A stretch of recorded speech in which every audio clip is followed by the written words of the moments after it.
The story begins with complete chaos at a graduation party, where the first prince of the kingdom of Rubini, Renato, suddenly announces that he is breaking off his engagement, effective immediately. The most shocking part is that he does this in front of everyone without hesitation, and he does not even realize that he is speaking to the wrong person. That alone makes it clear that the situation is going to become a messy and dramatic affair. To understand how everything led to that moment, the story goes back to an earlier time. On a bright and peaceful day in the royal capital of Rubini, the sun is shining and everything feels calm as a carriage from House Anivadze arrives. Inside is the heroine, Maria Anivadze, also known as Mimi. She is excited and full of energy because she is about to reunite with her childhood friend, Ada Amethyst. It has been 2 years since they last met, so she wants to make a good impression. At first, Mimi almost rushes in with her usual lively personality, but her attendant quickly reminds her to behave properly. She pauses, composes herself, and greets Duke Amethyst with a graceful curtsy. The Duke simply laughs warmly and tells her there is no need to act so formal. He says that her natural personality is something he appreciates, and he mentions that her presence has always helped Ada. He hopes that she will continue to support her. Then the tone of the conversation changes slightly. The Duke explains that Ada's situation is no longer the same as before. She is now preparing to marry into the royal family and is set to become the future wife of Prince Renato. Hearing this, Mimi immediately declares that she will do everything she can to protect Ada. It is a bold promise, but it reflects her straightforward and loyal nature.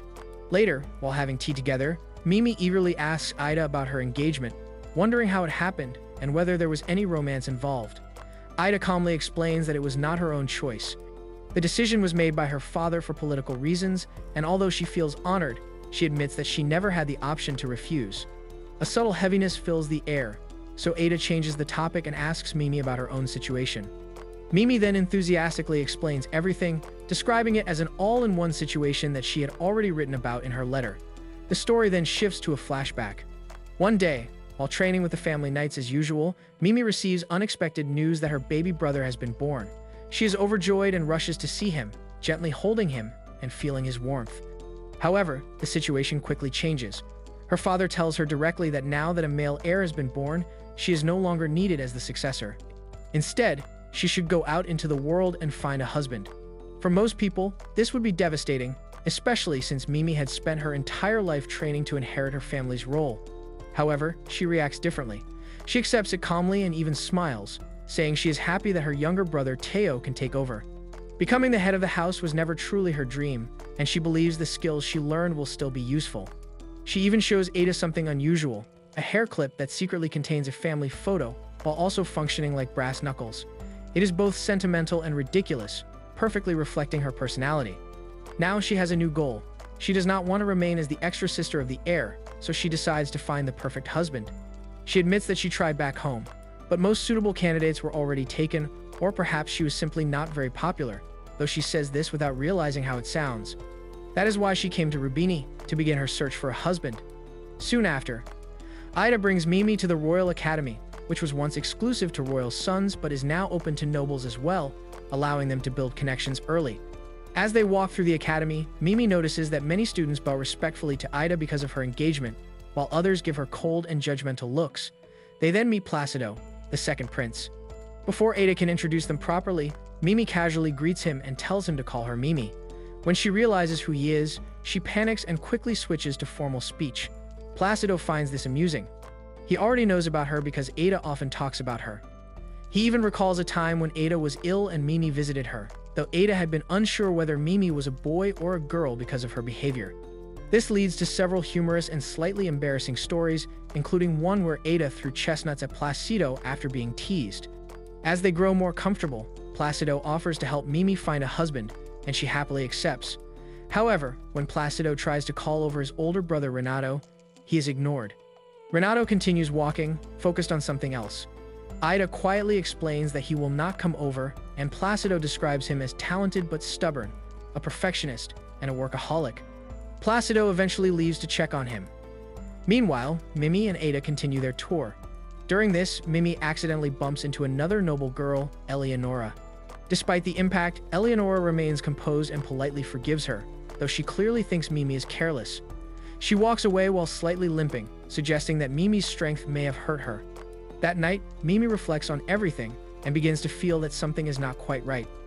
Ida seems closer to Placido than to her own fiancé, which makes Mimi wonder whether Ida is truly happy. Even so, Mimi focuses on her own goal of finding a husband.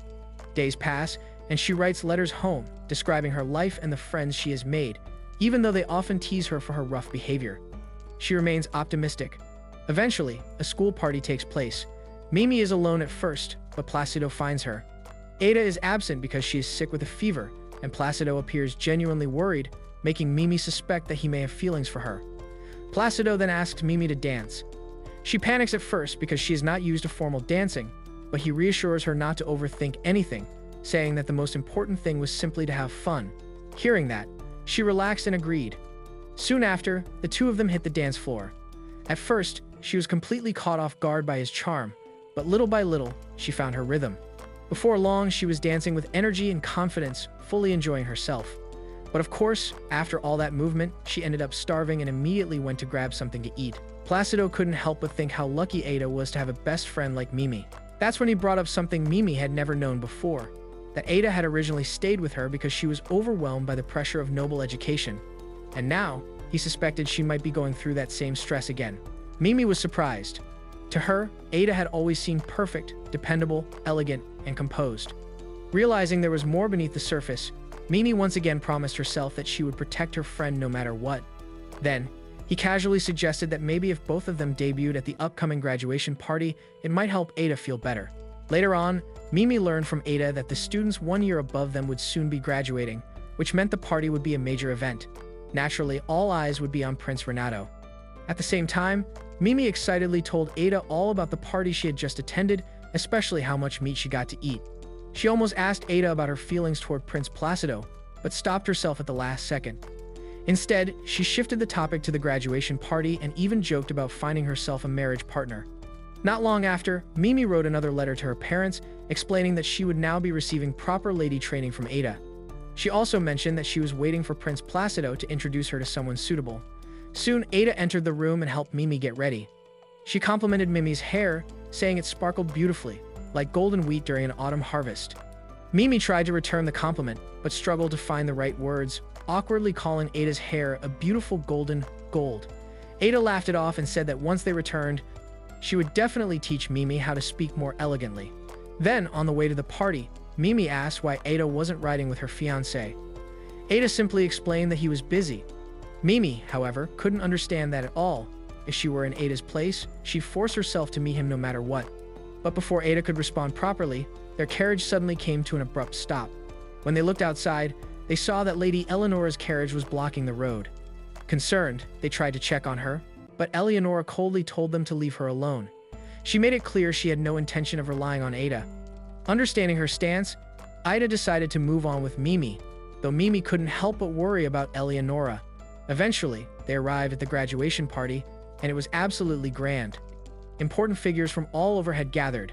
Then, the moment everyone had been waiting for arrived. The two princes of Rubini entered, and immediately, the girls rushed toward them in excitement. They couldn't stop praising their looks, Renato's cold, aloof demeanor, and even the slight furrow in his brow, while Placido was adored for his softer, charming presence. However, right behind them was Eleonora. Mimi quickly noticed something strange. Renato was escorting Eleonora instead of his fiancé. Soon, other girls began crowding around Ada, asking her the same question.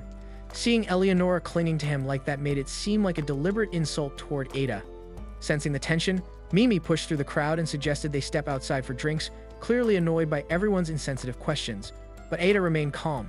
She understood that people were naturally curious about Prince Renato, and by extension, about her.